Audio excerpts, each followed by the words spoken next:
Hello and welcome to a very, very long capsule. That's right, capsule. This is usually a short-ish segment, considering I'm going on 4 hours of streaming and still doing this right now.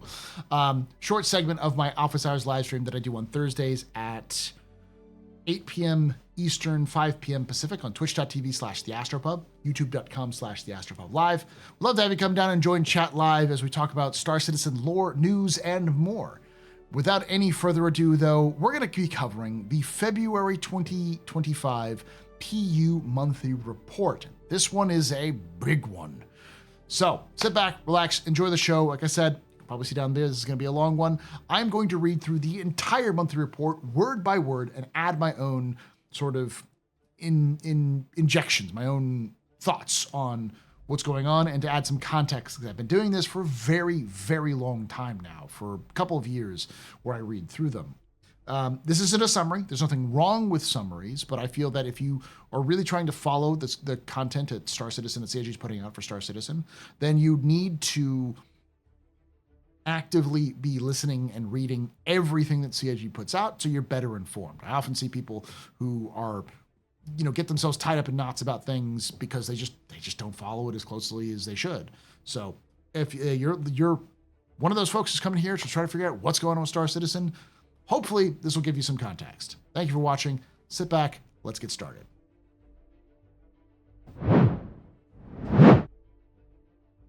Oh no. Oh no.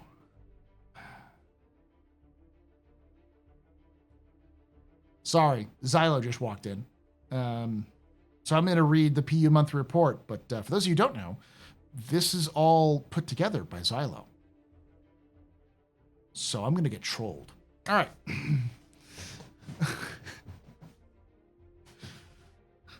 All right. PU monthly report, February 2025. Welcome to February's PU monthly report. Read on the latest updates from developers working on the Persistent Universe, including the AI, core gameplay, narrative, missions, tech design, and UI teams. AI content. AI content continued updating the broken air traffic control behavior throughout the main landing zones, with fixes entering QAR process for validation, stress testing, and ensuring that they don't break other areas of the game. Once successful, the team will begin scheduling it for inclusion in an upcoming patch. They have been actively trying to. This last month they talked explicitly, and I think the month before that, they talked explicitly about redoing the voices for the air traffic control. So like air traffic control for all of Stanton's system is all of the Stanton system is now going to be unique per landing zone. So they're each going to have different styles of landing zone, dialogue. I don't know if this is going to cover Pyro as well, but they've explicitly talked about this in the Stanton system before. All right. The devs also worked on the design, environment, and economy teams to iterate the new character prototype. This includes a performance capture session to record new lines. Updates then continued on Grimhex to match the behavior reworks done on Stanton's other landing zones. Okay, economy teams to iterate on a new character prototype. Okay, so I'm assuming this is talking about, this is AI content. So there are these sorts of things, tags, systems for AI. So an AI can be any number of things, Ninetales, Outlaw, whatever. And then they have these tags that can apply to them. I'm assuming this prototype is going to be a new character prototype, is a new type of character that exists that you can then add these tags to and make them a little bit more different. In new initiatives, the team began looking into improvements to the dogfighting experience based on discussions with the design and missions team. AI Tech also tracked a handful of bugs logged on other teams and picked up from general playthroughs. AI features. Last month, AI features improved on a polished creature's behavior. New technology from AI Tech was added to close range and melee attacks, as used by Copian and Quasi-Grazer. Come on. to make them feel more reactive to moving targets. Give me the melee NPCs, CIG. I know they're in squadron. All right. Rather than stopping or staring in locomotion to begin, starting locomotion to begin, the attack is considered part of the locomotion request, allowing the creature to react at any point during the locomotion or resume locomotion without delay if the target moves. For human AI, the team made a variety of improvements. For example, the time was spent on the first reaction flow escalation, giving players direct feedback on an enemy's awareness state so they can sneak past. This was supported by new callbacks to the mission functionality to allow the designers to script specific level scenarios when an enemy is spotted, such as when radioing for backup. We're going to get backup. Hopefully they work. On top of this, various smaller bugs fixed and improvements were made, each will reach the verse soon. For example, accuracy scaling will now start from the beginning of combat rather than when a player is seen to give more grace time. Aimed at perception was improved, which is used for detecting when an enemy is aiming at civilians. While new functionality was added so that background assignments only influence behaviors rather than completely change them. Issues were fixed with overzealous vehicle-based friendly fire, which prevented NPCs from firing when friendly vehicles were close by, and when pre-combat attack area behaviors, including the AI not moving to the area and not attacking. Additions were made to the subsumption behavior scripting to allow parallel nodes to terminate when ready rather than being forced to terminate. This is useful in situations where the designers don't want to force an animation to quit until the correct point. Updates were also made to the AI state machine to give better control over how to transition between states. AI Game Intelligence Development Team. It's important to note that there is actually a couple of still jobs being posted by CIG, and one of the big one is dealing with AI, this sort of AI stuff. And I think it's part of this Game Intelligence Development Team. Don't quote me on that one, but that's what I feel like it's possibly is, because this is new-ish. In February, the Game Intelligence Development Team continued to fix StarScript crashes reported by designers and QA testers. Due to the increasing number of users, the main priority is to stabilize the tool as quickly as possible. The team also began analyzing the ongoing mission system refactor in preparation for a summit held in the Manchester studio. Topics include the declarative model, tag system, and the self-validation tool. The implementation of views into StarScript 1.7 mentioned in last month's report continued too. Elsewhere, Game Intelligence continued exploring the various designs to more clearly display the master graph and its different state nodes, different state nodes. Pictograms were also created to simplify the meaning of each state. They also began implementing master graphs into a design into StarScript. So the master graph here.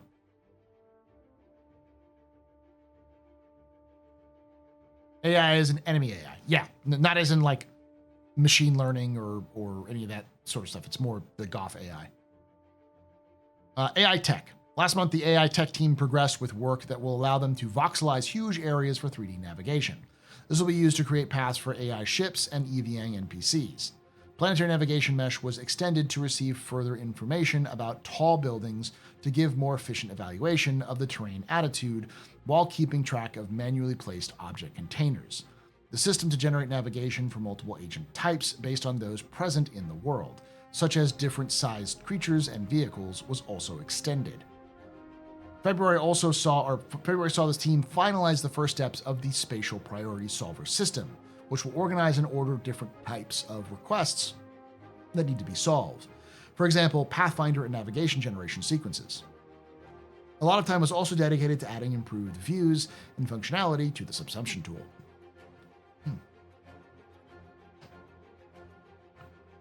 Goff. Good old-fashioned AI. Animation. Animation progressed for creatures such as new movement for the Copian to give it more ability to traverse the environment. They also worked on facial animations for an upcoming release. I wonder what kind of animations. Maybe some very beneficial animations?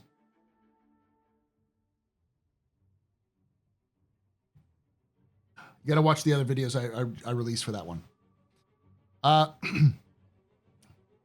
Art characters. In February, the character team kicked off a new creature, continued work through Starware art debt, and progressed with 2 new stealth armors. Stealth armors. Ooh.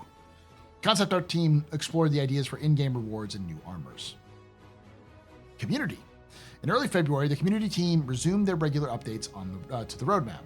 This week in Star Citizen and Arena Commander schedule, alongside general support for upcoming patches, sentiment feedback tracking, and event planning.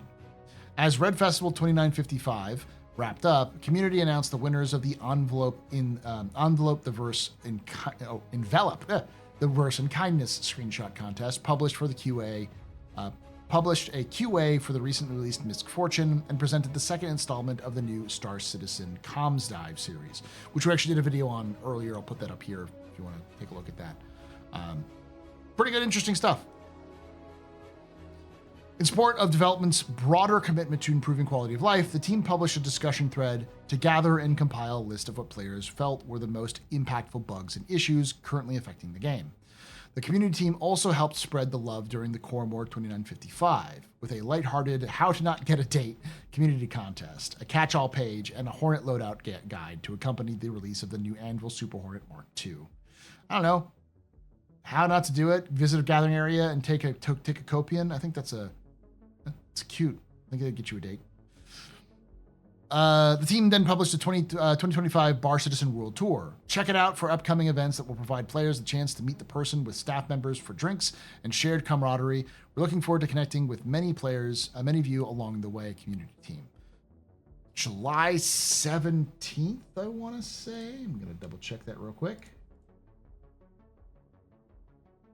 July 12th. July 12th is going to be one of those. I am going to be with a group of other Star Citizen fans and creators who've helped create a Star Citizen fan meetup, sort of like a big Bar Citizen that we hopefully to make it annually, called Quantum Vegas, where you can come to Vegas, to Las Vegas, Nevada, where myself and Captain Serious Fun, and many others, including people like the Soul Citizens, Test Squadron members.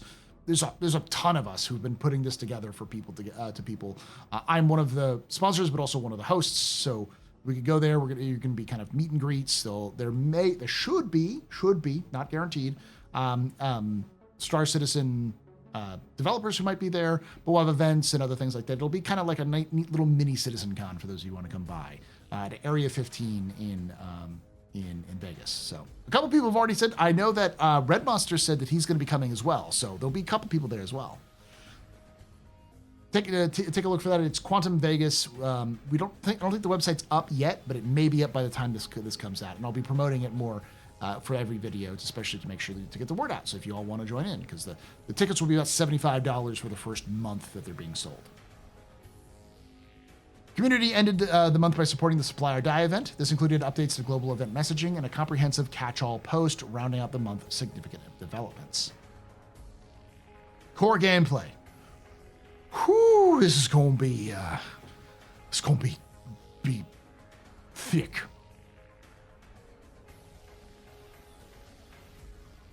In February, the core gameplay team, one of the primary drivers behind stability and quality of life initiatives, continued fixing numerous bugs. Elsewhere, they supported upcoming content with smaller features to assist the creation of missions, sandbox gameplay, and storytelling. Very cool.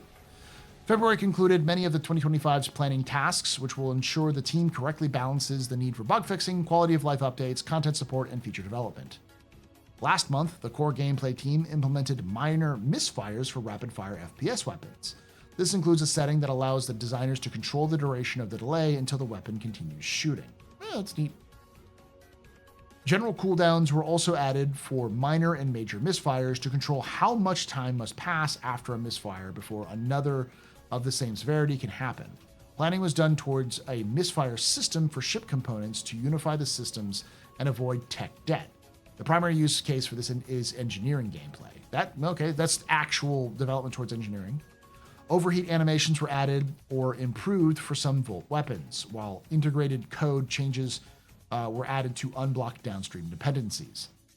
For engineering gameplay, this is a lot of engineering, the team added panels to the engineering screen to show critical information when items are selected. They also adjusted presets to enable UI pop-ups and reduce duplication, and fixed various issues with presets in screen UI. Improvements were made to the resource network debugging tools and item port localization setup to prevent errors.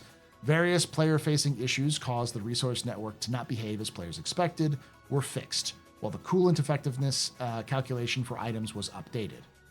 Progress was made on base building, with the devs identifying and fixing various bugs, particularly in the client-server flow. Validation for bugs of buildings placed on land claims began, and localization strings were implemented. Regarding crafting, the core feature is now playable using developer UI, so developer art, including the use of blueprints of variable material quality, crafting timers, and resource-dependent item stats. A basic queue to craft multiple items at once was added too. Elsewhere, the team implemented a basic AR marker grouping logic to reduce the amount of UI clutter in various situations. This is currently disabled internally, but available for design to validate edge cases. A strike team was formed to deal with underlying issues affecting the transit system, while another continued with ongoing refactor towards the new transport system. As part of this, a new suite of debugging tools was created to identify the root cause of transit carriage with transit manager issues. The team then addressed multiple issues causing carriages to get stuck in the manager failing to correctly orchestrate transit schedules. With support from QA, more instances were uncovered, investigated, and fixed. The team is still working through the prioritized list of issues and have added mitigating factors to help self-repair aspects of the system where possible. The core gameplay team is currently investigating poor performance in Pyro, which is caused by entities ending up at the center of the system, and dealing with issues with NPC loadouts, failing attachments, and object container setup. The core gameplay team made numerous tech debt performance and quality of life updates. For example, failure positions now works consistently. The entrance UI no longer suddenly disappears, and the control hints were improved. The application of distortion damage to jump drives was made more consistent. Some per-update hacks, per-update or is it pre-update? Hacks were replaced with proper implementation, and tunnel generation code was optimized. It now loops over once every spline point, which requires less caching. Various crashes were fixed, and performance gains of up to 4 ms per frame were achieved. Interesting. Wow, this is long. Elsewhere, the team continued the initiative to improve the flight model and intelligent flight control system, IFCS. This will include many mechanical balancing and visual changes to improve the overall feel of flight. These will not be immediately implemented for the next Star Citizen release, but experimented with and iterated on internally until we feel they're the right for feedback. Core gameplay team. This involves adding jerk to IFCS to improve the overall feel of flight and smooth out all forces. A returning pass for various ship classes to account for the changes in flight model was done too. Extra G-force effects based on speed, not just acceleration, were added. While this doesn't impact gameplay, it adds an extra layer of immersion, for example, via additional camera effects. Different velocity limits per axis were implemented. Now IFCS uses goal time to max velocity, with acceleration in that axis to define the velocity limit.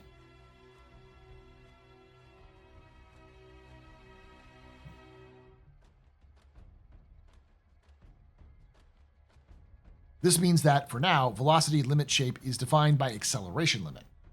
Variable velocity limits per power assignment were added, now assigning different power changes the acceleration and, in turn, max velocity. A prototype was designed for improvements to proximity assist feature that limits speed based on proximity to other objects instead of just vehicle acceleration. Work is ongoing to make the automatic on-off trigger work smoothly, add UI notification for when it's active, and activate faster when using A, B, and or space brakes. Finally, for the flight system, a quote core unquote IFCS toggle was added to allow pilots to turn off various assists and fly fully decoupled. This is being used to experiment with a heavily stripped-backed IFCS system. So effectively the assist off mode from Elite. Numerous bugs were fixed through February too. Now quantum travel no longer overshoots short distances as the pre-ramp can be canceled early. Aiming fixes were also made, including aim assist being added to unmanned turrets and some issues with prediction edge cases during fast movement. February saw progress on the radar and scanning feature. Work included jerk equals rate of change acceleration, or the first derivative of acceleration. Yeah. February saw progress on the radar scanning feature. Work included enabling delta signature markers when detected, progress on the handheld radar jammer, and exposing more options to change the visuals for highlighting detected contacts. Core gameplay also began work on vehicle interior components to be detectable and started a minor refactor on how nearby influencing signatures can be handled. They also began implementing additional hooks into the room system. This will enable the design team to define background signatures, which can make radar detection stronger or weaker. For example, heavy PvP areas may have lots of background noise, reducing the effectiveness of radar and equalizing the playing field to some degree. Enunciators now start in the off state and correctly handle missing vehicle components. Maelstrom movement constraints progressed too, which allows for the dev to limit how far broken off pieces can move.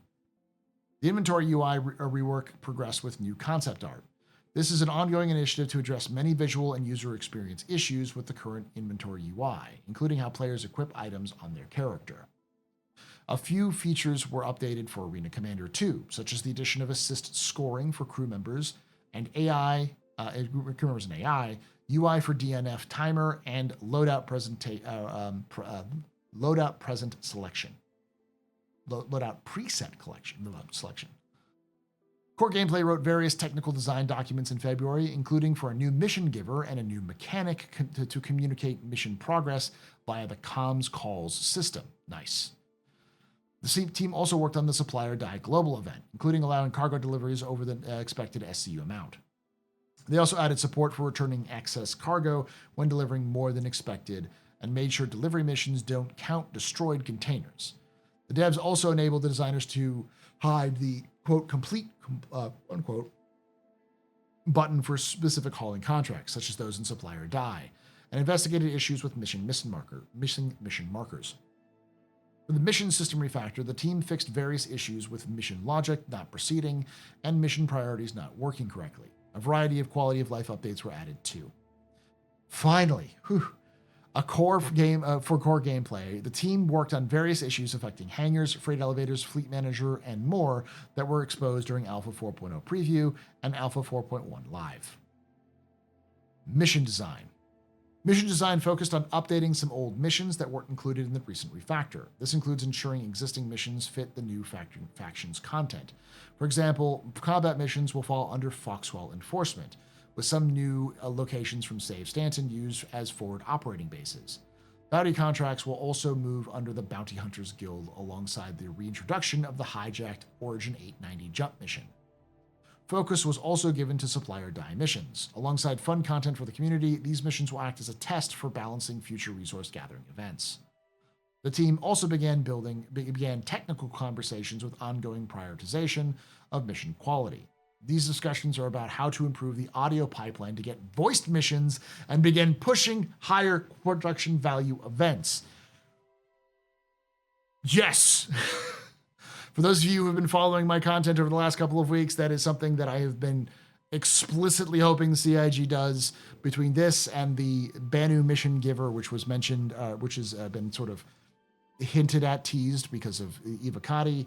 That means that we are getting more voiced work, which is a huge improvement for mission design and narrative. Speaking of which, narrative. A major highlight of narrative in February was the recent performance capture shoot focused on adding new narratives and characters. Thanks to ongoing refinements to the capture workflow, players should start seeing these narrative moments in the next few patches. Additionally, the team began planning and writing scripts for the next shoot, with the overall goal of greatly increasing the amount of dialogue in the verse, both in and out of missions. Another recent improvement was the new front-end loading screen for Alpha 4.0.2, which features the in-lore newspaper with headlines pertinent to the new content being released. For Alpha 4.0.2, the team dedicated themselves to content and bug fixing, including new resupply missions. Additionally, further missions are in progress for the rest of the year, including new standard issue missions, special events, and more involved narrative-focused missions. Very cool. Online technology. The online technology team began the year making tweaks and fixes to enable more in-game items to persist long-term. For the ongoing mission system refactor, the team worked to allow missions to communicate between distributed locations. The team also started finalizing analytics endpoint rewrite, making improvements to network error messaging to make them more descriptive. Additional optimizations were made to the territory assignment algorithm to improve robustness, while changes were made to how entities were bound over the network to lay groundwork for use in a fully dynamic server mesh. R&D. In February, work on the new method for large-scale soft terrain shadow generation continued. Support was also given to the engine team, who are currently taking steps to further parallelize rendering on the CPU side. The ongoing work on ground fog rendering mentioned in last month's report was temporarily put on hold to allow the team to focus on improving gas cloud detail rendering for higher fidelity appearance. Tech design. In February, tech design worked closely with mission design on upcoming content releases that players will hear more about in the future.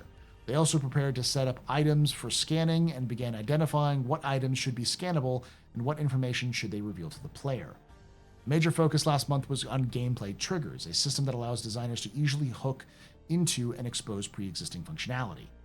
Quote, usually this kind of work could be done by engineers, but our code-savvy tech designers have become proficient at creating new gameplay triggers.